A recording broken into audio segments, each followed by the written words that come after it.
जा रही हूँ। कैसा लगा कमेंट में ज़रूर बताना। हमारा गाना कैसा लगा, ये हमारी ननद है। बुढ़वा साथे होई गवा बियाह छोटी ननदी, बुढ़वा साथे होई गवा बियाह छोटी ननदी, बुढ़वा साथे होई गवा बियाह छोटी ननदी।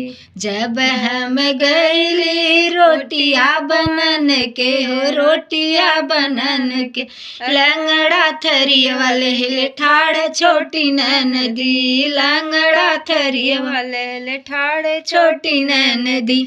इस मन का है बेलन वही चिमारी हो, बेलन वही चिमारी, दूसरे से नूरवा के लाज छोटी ननदी, दूसरे से नूरवा के लाज छोटी ननदी। बुढ़वा साथे होई गवा बियाह छोटी ननदी, बुढ़वा साथे होई गवा बियाह छोटी ननदी। जब हम गईली पनिया भरन के, पनिया भरन के, बूढ़वा गिलसिया लईके ठाड़ छोटी ननदी, बूढ़वा गिलसिया लईके ठाड़ छोटी ननदी।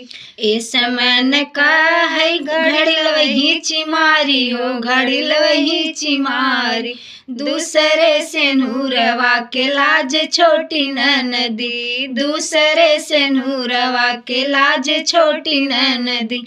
बुढ़वा साथे होई गवा बियाह छोटी ननदी, बुढ़वा साथे होई गवा बियाह छोटी ननदी।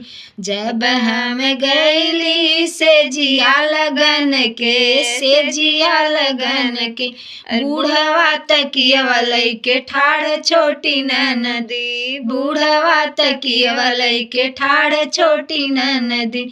इस मन का है तकिया वही चिमारी हो, तकिया वही चिमारी, दूसरे से नूरवा के लाज छोटी ननदी, दूसरे से नूरवा के लाज छोटी ननदी। बुढ़वा साथे होई गवा बियाह छोटी ननदी, बुढ़वा साथे होई गवा बियाह छोटी ननदी। हमारा गाना कैसा लगा कमेंट में ज़रूर बताना। और